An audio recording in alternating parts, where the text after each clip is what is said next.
Wrapping things up here on Locked On Saints and Locked On Bucks, a crossover Thursday, and it is presented by PrizePicks. Go to prizepicks.com/Locked On NFL. Use code Locked On NFL, all lowercase, to win $50 instantly when you play $5. Ross Jackson, the New Orleans Saints, you just heard it, 13.5-point underdogs against the Bucks. What do the Saints need to do if they're going to win this game? I think their biggest focus needs to be on anything but winning this football game. I'm kind of taking like a little bit of a cheap route here. I'm going to be honest, and I'll acknowledge that. But I think that a Saints victory, in terms of the victory that they actually have the ability to attain, unless they come up with some kind of a big upset here, it's going to be a major surprise if that's the case. And so for me, a victory for the New Orleans Saints probably doesn't happen on the scoreboard. And so for me, I think that like their keys in this game are going to be about finishing the season on as strong a note as possible, being willing to accept a moral victory, and then showcasing whatever talent they can showcase as they enter their head coaching search over the course of this offseason. I think, James, that this game is less about trying to win on the scoreboard. If that opportunity is there, you take it. There's no doubt about that. I don't care if you play if you win the Falcons on into the playoffs or whatever. Who's to say that the Falcons even beat the Carolina Panthers anyway? Because Bryce Young's looked a lot better, and Atlanta is anything but infallible at this point. And so who cares? Go out there, play, do what you can. But for me, this New Orleans Saints team is looking at being able to show what it has and trying to finish on as strong a note as possible to end the season. James, I'm going to be hosting the New Orleans Saints pre and post game shows for the team. This is going to be a weird week to do that because really the entire focus for me is going to be about what took place in New Orleans, the motivation that gives this team. And really the big thing I'm going to be focusing on in terms of covering this game is going to be really all around what this team can show in terms of its ability to fight, its ability to compete, and its ability to showcase what talent it can for its upcoming head coaching search. I think the New Orleans Saints have turned their eyes to the future, and I think that's the way that it should be going into this game.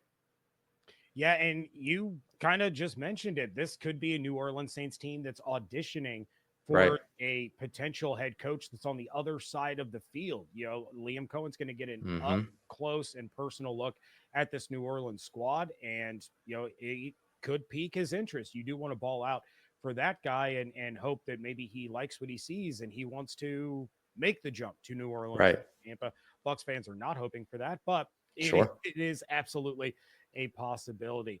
All right. Well, the keys for the Buccaneers are pretty simple. You keep running the ball, you focus on the game before the milestones, and dictate. Good point. So running the ball, New Orleans is next to last in the NFL in yards per carry allowed.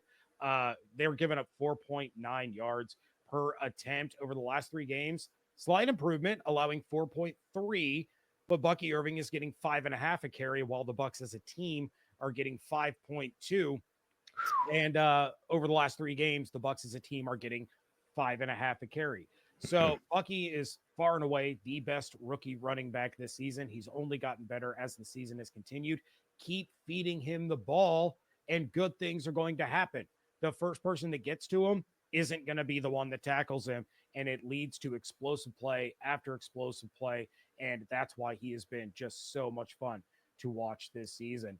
As far as focusing on the game ahead of the milestone, we talked about it. Mike Evans, 85 yards away from his 11th consecutive 1,000-yard season. And in addition to that 85 yards, he needs 5 catches, and he's going to cash in a $3 million bonus. Oh, boy. So Baker is going to be hyper-focused on that Mike Evans gets the ball. He talks about it with the media on Wednesday. He said that record is important to him as a quarterback, as a teammate. It's important to the franchise as a whole to allow Mike to continue to grow, but the game has to be won. So you can't hyper focus on Mike Evans to the detriment of beating the New Orleans. Yeah. Because the win is the most important thing. And then dictate the terms. This is Tampa's game. They have to set the tone on offense with their run game. They have to set the tone on defense with pressure on Spencer Rattler or Derek Carr, whoever the quarterback may be. And it's a lot easier to maintain a lead than it is to have to battle from behind. Using that run game obviously is going to help dominate time of possession like they did against Carolina. Carolina barely had the ball for 18 minutes in that game. It's going to keep the Bucs defense fresh while it wears out the New Orleans defense. That's when those shots to Evans and Jalen McCoy enough. So if you're moving the ball, these long Hold on. Did it again. Give it a sec. And then you can pick it up from where you were talking about moving the ball. Oh, still sounds. Go ahead and talk it out real quick. Maybe I need to just switch back to my other one because I've used it for a couple of days. It didn't do this with Evan yesterday, so yeah, I don't know. That's what I get for bragging to you about it working again. All good, dude. I'm just gonna start over with the dictating terms because I don't know where the hell I was, and then I'll chop all this shit out before I send it to you. Yeah, all good. I can grab it from here too. If you edit it in StreamYard, I can just download it from StreamYard. Oh, okay. I always just edit in Premiere Pro, but however you want to do it, it works for me. And then, of course, dictating terms. This is Tampa's game. They have to set the tone on offense with their run game. They have to set the tone on defense by getting pressure on Rattler or Carr, whoever the quarterback is. It's a lot easier to maintain a lead than it is to come from behind, right? So using the run game is going to help them dominate time of possession like they did against the Panthers. It's going to keep their defense fresh, and it's going to wear out the Saints defense from being on the field for long stretches. So that's when things are going to open up downfield for Mike Evans and Jalen McMillan. If you're sustaining long scoring drives and you're wearing out that defense, those 85 yards to Mike Evans are going to come just based on the nature of the flow of the game. So, and then of course, Bucky is going to start to burn tired defensive linemen and come away with big chunk plays. So you cannot let the Saints march down the field, get an early, easy score, and allow them to control the flow of the game. This is your playoff spot on the line. It's in your house. Make the Saints play by your rules.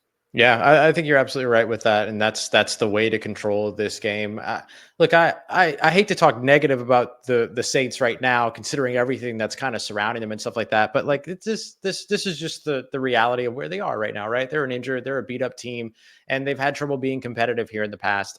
I agree with you that I don't think that this team though is going to lay down, particularly this week with everything that's been ongoing and everything like that. It's also interim head coach Darren Rizzi. It'll be his final game probably on the New Orleans Saints coaching staff as a whole. And so they're going to want to play for him. The players love him and all these other things. But I agree with you, man. I think this is Tampa's game, but I expect New Orleans to show up and try to put up a fight.